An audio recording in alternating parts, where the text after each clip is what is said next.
Good morning students, welcome in YouTube channel. Class 12th में surface chemistry का अपना जो चैप्टर कंटिन्यू चल रहा है उसको अपन कंटिन्यू करते हैं। प्रीवियस वीडियो में मैंने आपको सिमिलैरिटीज बिटवीन फिजियोप्शन और कीमियोसॉप्शन बताया था, टू सॉल्यूशन, सस्पेंशन और कोलाइडल सॉल्यूशन की प्रॉपर्टीज, उसमें डिफरेंस बताया था। आज हम वापस नया वीडियो लेके आए हैं, उसके अंदर हम कोलाइडल स्टेट की बात करेंगे बेटा।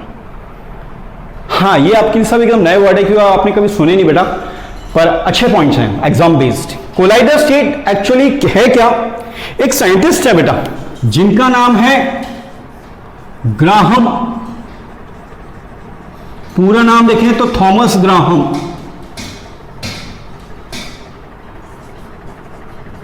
ठीक बेटा, थॉमस ग्राहम ने 1861 में, कब? 1861 में, अपन थे भी नहीं तब। ठीक, 1861 में थॉमस ग्राहम ने क्या बताया था कि कुछ पार्टिकल्स ऐसे होते हैं या सॉल्यूट पार्टिकल होते हैं जो इजीली डिसॉल्व हो जाते हैं। ठीक बेटा, तो जो भी सॉल्यूट पार्टिकल डिसॉल्व हो रहे हैं और डिसॉल्व होने के बाद यदि वो पार्टिकल किसी मेम्ब्रेन के थ्रू, किसके through? Membrane it means outer surface area, किसी मेम्ब्रेन के थ्रू, ये बायोलॉजिकल वर्ड है बेटा मेम्ब्रेन, ये इसका मीन भी क्लियर करूंगा। तो मेम्ब्रेन के थ्रू यदि वो one place to another place पे जा रहे हैं, एक मेम्ब्रेन से दूसरे मेम्ब्रेन में जा रहे हैं, इट मींस एक मेम्ब्रेन से दूसरी मेम्ब्रेन में एंटिटी कर रहे हैं, इट मींस वो मेम्ब्रेन कहलाएगी। एक बार समझो, थॉमस ग्राहम ने 1861 में बताया था कि कोलाइडल स्टेट के अंदर कुछ पार्टिकल्स ऐसे होते हैं जो डिसॉल्व होने के बाद मेम्ब्रेन जो है उसके एक पार्ट से अनदर पार्ट में इजीली गोइंग एंटर कर रहे हैं, इट मींस वो आपके सॉल्यूट पार्टिकल्स कहलाएंगे। और ये सॉल्यूट पार्टिकल्स के अकॉर्डिंग कोलाइडल स्टेट को दो सब्सटेंस में डिवाइड किया गया है, जिसमें पहला आ रहा है क्रिस्टलॉइड और एक है कोलॉइड। अभी भी हो सकता है कई स्टूडेंट्स को डाउट हो, सर मेम्ब्रेन का हमें मीन क्लियर नहीं हुआ है। स्किन हमारी मेम्ब्रेन है, जानते ही। मेम्ब्रेन इट मींस एक ऐसी लेयर जिसमें कोई भी सॉल्यूट और सॉल्वेंट के पार्टिकल इजीली एंटिटी कर रहे हैं, है ना, इट मींस वो मेम्ब्रेन, ऐसी लेयर। अब मेम्ब्रेन को बताया था, थोड़ा डीपली होता है। मेम्ब्रेन थ्री टाइप पहली होती है जिसको हम कहते हैं परमीएबल मेम्ब्रेन, दूसरी होती है इम्परमीएबल मेम्ब्रेन और तीसरी होती है सेमी परमीएबल मेम्ब्रेन। ये ध्यान रखना, जो बायो के स्टूडेंट है उनके लोगों के लिए बहुत इंपॉर्टेंट पॉइंट्स हैं, ये उनमें भी काम आएंगे। ठीक, और मैथ्स वाले अपने नॉलेज के लिए पढ़ सकते हैं। मेम्ब्रेन में बताया मैंने सबसे पहले परमीएबल मेम्ब्रेन ऐसी मेम्ब्रेन है, ऐसी लेयर है जिसमें सॉल्यूट और सॉल्वेंट दोनों particle one place to another पे इजीली एंटिटी कर रहे हैं, एंटर कर रहे हैं, इट मींस वो कैसी कहलाएगी बेटा? Permeable membrane. ठीक, एक होती है इम्परमीएबल मेम्ब्रेन। इम्परमीएबल मेम्ब्रेन में बोथ टाइप पार्टिकल सॉल्यूट और सॉल्वेंट एंटिटी नहीं कर रहे हैं, that's impermeable membrane. And then next आती है semi permeable membrane, most MP, ये आपके सॉल्यूशन चैप्टर में भी आएगा और इन फ्यूचर आगे भी आएगा। और semi permeable membrane it means जिसमें हाफ पार्टिकल एंटिटी कर रहे हैं और हाफ पार्टिकल एंटिटी नहीं कर रहे हैं, क्योंकि semi means half. Permeable membrane it means ऐसे पार्टिकल जो 50% पार्टिकल तो एंटिटी कर रहे हैं और बाकी 50% पार्टिकल एंटिटी नहीं कर रहे हैं। तो जो पार्टिकल की साइज बड़ी होगी वो पार्टिकल एंटिटी नहीं करेंगे और जो पार्टिकल की साइज छोटी होगी वो एंटिटी कर देंगे। एग्जांपल, जैसे हमारी स्किन जो है वो वाटर एब्जॉर्ब करी तो वाटर के पार्टिकल साइज छोटी, इसलिए वाटर इजीली गोइंग एंटर कर जाता है one layer to next layer. परंतु जो बड़े पार्टिकल है वो इजीली एंटर नहीं करेंगे, पार्टिकल साइज बड़ी है। तो हाफ पार्टिकल करें, हाफ पार्टिकल यदि एंटिटी करें, it means that process known as semi permeable membrane या एसपीएम। ठीक है, इतना क्लियर? कोई डाउट? अब इसी पार्टिकल्स के अकॉर्डिंग थॉमस ग्राहम ने 1861 में कोलाइडल स्टेट को दो पार्ट में डिवाइड किया गया। पहली आ रही है क्रिस्टलॉइड एंड सेकंड आ रही है कोलॉइड।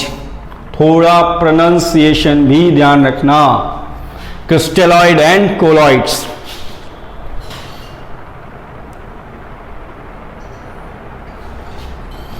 सुनना बेटा, सबसे पहले हम बात करते हैं क्रिस्टलॉइड,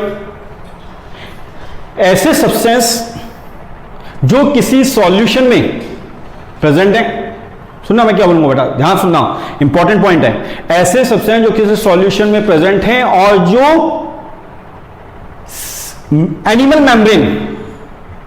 एनिमल मेम्ब्रेन के through easily going one end to next end में एंटिटी कर रहे हैं, this type of substance is known as crystalloid. एक बार सुनो, किसी सॉल्यूशन के अंदर ऐसे सब्सटेंस जो मेम्ब्रेन के थ्रू, एनिमल मेम्ब्रेन के थ्रू, ना कि प्लांट मेम्ब्रेन के थ्रू, एनिमल मेम्ब्रेन के through one end to next end में एंटिटी कर रहे हैं, इट मींस वो क्रिस्टलॉइड। जैसे शुगर हो गया, सॉल्ट्स हो गया, एक्सेट्रा और भी होंगे। तो जो one end to next end में एंटिटी कर रहे हैं सेमीबल में, सॉरी एनिमल मेम्ब्रेन के थ्रू, तो दो substance is known as crystalloid. इसमें एग्जांपल अपन लिख सकते हैं ग्लूकोज, सॉल्ट एक्सेट्रा। और आपके मन में कुछ बता सकते हो जो इजिली गोइंग एंट्री कर जाते हैं। एंड देन यूरिया, कोई बता सकता है यूरिया का मॉलिक्यूलर फॉर्मूला NH2CONH2, ये ध्यान रखना, ठीक। ग्लूकोज का C6H12O से केमिस्ट्री पढ़ते हो, इतना मालूम होना चाहिए। नेक्स्ट आ रहा है कोलॉइड्स। कोलॉइड का मतलब क्या है, ऐसे सब्सटेंस किसी सॉल्यूशन के अंदर जो मेम्ब्रेन, एनिमल मेम्ब्रेन के through one end to next end में एंटिटी नहीं कर पा रहे हैं, पार्टिकल की साइज कुछ ज्यादा बड़ी है, इट मींस वो कोलॉइड्स कहलाएंगे। कोलॉइड्स में आप बताओ बेटा, कोई एग्जांपल देखिए बता सकते हो कोलॉइड्स का, थोड़ा कुछ आइडिया। स्टार्च नाम सुना होगा, गम, जिलेटिन, तो ये दोनों तीनों जो हैं ये कोलॉइड पार्टिकल्स हैं, क्योंकि इनके पार्टिकल की साइज बड़ी है काफी, इसलिए एनिमल मेम्ब्रेन के थ्रू ये one end to next end में एंटिटी नहीं कर पा रहे हैं, इसलिए कोलॉइड्स। ये कर पा रहे हैं इसलिए क्रिस्टलॉइड, जिसमें glucose, salt and urea. Urea का मॉलिक्यूलर फॉर्मूला NH2CONH2, जिसका मोलर मास कितना होगा 60। ठीक बेटा, ये दोनों क्लियर। इसमें कुछ डाउट, कोई डाउट नहीं है, ठीक है। एक पॉइंट और ले रहे हैं बेटा, फेस ऑफ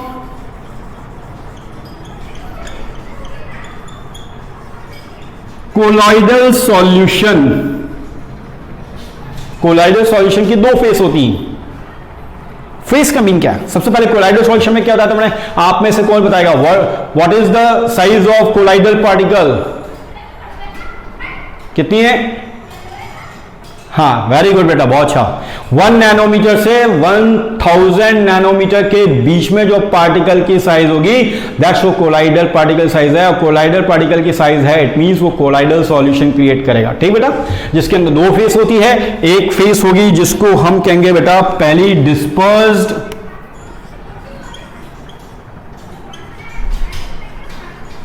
फेस, और एक होगी डिस्पर्शन मीडियम।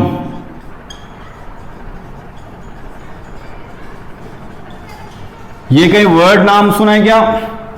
डिस्पर्स फेस और डिस्पर्स मीडियम। सोचो, थोड़ा यूज करो, कहां ये वर्ड, ये नाम सुने हो या कहीं ये वर्ड आया हो।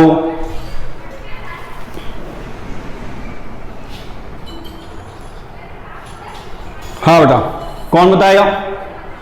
चलो कोशिश करो, नहीं आया कोई प्रॉब्लम, मैं हूं बता रहा हूं। सबसे पहले मैं आपको बताता हूं सॉल्यूशन वाले चैप्टर में अपन चलते हैं बेटा।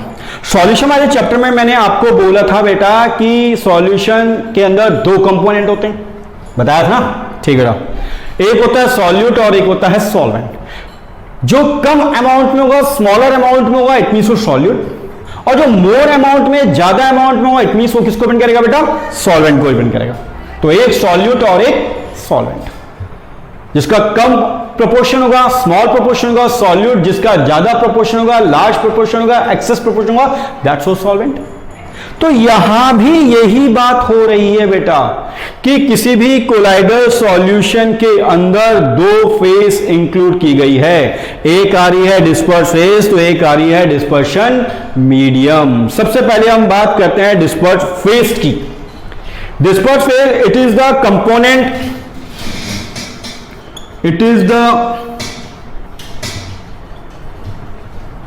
कंपोनेंट मींस जिससे कोलाइडल सॉल्यूशन मिलके बन रहा है। Component phase in small proportion, disperse phase ऐसा है जिसका अमाउंट कम होगा कंपोनेंट का, it means like a solute, तो डिस्पर्स फेज कहलाएगा बेटा। Dispersion medium it is the component phase in large proportion या excess proportion like a solvent, तो like a solvent वो dispersion medium, like a solute that वो disperse phase, both ways disperse phase dispersion medium as a phase of colloidal solution। Clear हुआ बेटा? तो colloidal states के अंदर दो particle आ रहे हैं, एक क्रिस्टलाइड कोलाइड। क्रिस्टलाइड का एग्जांपल ये है, कोलाइड का एग्जांपल ये है। क्रिस्टलाइड में एग्जांपल कौन कौन से हैं आपके सामने, कोलाइड में कौन कौन से हैं? ऐसे पार्टिकल किसी सॉल्यूशन के अंदर जो इजीली एनिमल मेम्ब्रेन के थ्रू एंट्री कर रहे हैं वो क्रिस्टलाइड, और ऐसे पार्टिकल्स किसी सॉल्यूशन में जिसमें एनिमल मेम्ब्रेन के थ्रू एंट्री नहीं कर पा रहे हैं वो कोलाइड्स। कोलाइड्स के अंदर ये एग्जांपल इंक्लूड किया गया है। कोलाइडल सॉल्यूशन बताया था मैंने कि पार्टिकल की साइज 1 नैनोमीटर से 1000 नैनोमीटर के बीच में होगी, तो कोलाइडल सॉल्यूशन या कोलाइडल पार्टिकल हुआ। कोलाइडल पार्टिकल के या कोलाइडल सॉल्यूशन दो फेज होगी, डिस्पर्स फेज और dispersion medium. Like a solute वो डिस्पर्स फेज कहेगा, लाइक ए सॉल्वेंट जो बिहेव कर रहा है वो डिस्पर्शन मीडियम कहलाएगा। इतना क्लियर? पक्का? किसी को कोई डाउट हो तो पूछ सकता है। अब मैं आपसे कोई थोड़ा छोटे क्वेश्चंस कर रहा हूं, सोच के समझ के जवाब देना। जैसे एक डिस्पर्शन मीडियम जो है वो वाटर है, सुनना मैं क्या बोल रहा हूं, डिस्पर्शन मीडियम जो है वो वाटर है, तो नेम ऑफ कोलाइडल कोलाइड्स क्या होगा? डिस्पर्शन मीडियम वाटर है तो नेम ऑफ कोलाइडल क्या होगा? हाइड्रोसोल। क्यों? वाटर से रिलेटेड है ना बेटा, और मैंने कहा डिस्पर्शन मीडियम वाटर है तो कोलाइडल सॉल्यूशन जो बनेगा कोलाइडल बनेगा, दैट्स उसको हम क्या बोलेंगे? हाइड्रोसोल। क्लियर? यदि डिस्पर्शन मीडियम आप बताओ बेटा अल्कोहल है तो क्या बोलेंगे उसको? किस टाइप का कोलाइडल बनेगा? आप बताओ बेटा। यदि डिस्पर्शन मीडियम अल्कोहल है तो which type of colloidal create? Alcosol. क्या बनेगा? अल्कोसॉल। यदि डिस्पर्शन मीडियम वाटर है तो हाइड्रोसोल, अल्कोहल है तो अल्कोसॉल। क्लियर?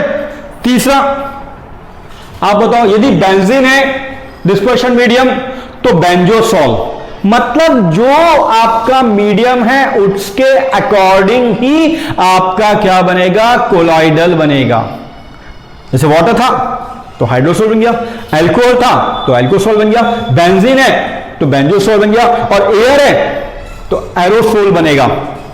ये लास्ट पॉइंट एक बता रहा हूं, यदि वाटर है डिस्पर्शन मीडियम तो क्या बनेगा? हाइड्रोसोल। ठीक बेटा? अल्कोहल है तो व्हाट इज दिस? अल्कोसोल। फिर इसके बाद बेंजीन है तो क्या बन जाएगा? बेंजोसोल। एंड एयर है तो कैसे नीचे का बनेगा? Colloidal aerosol. तो कहने का मतलब क्या? जैसा मीडियम होगा उसी के अकॉर्डिंग कोलॉइडल क्रिएट होगा। आई थिंक इतना क्लियर हुआ होगा।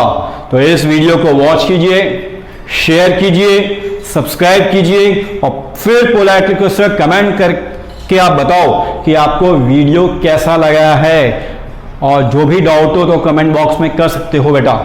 और ज़्यादा से ज़्यादा वीडियो को सब्सक्राइब, शेयर और लाइक कीजिए।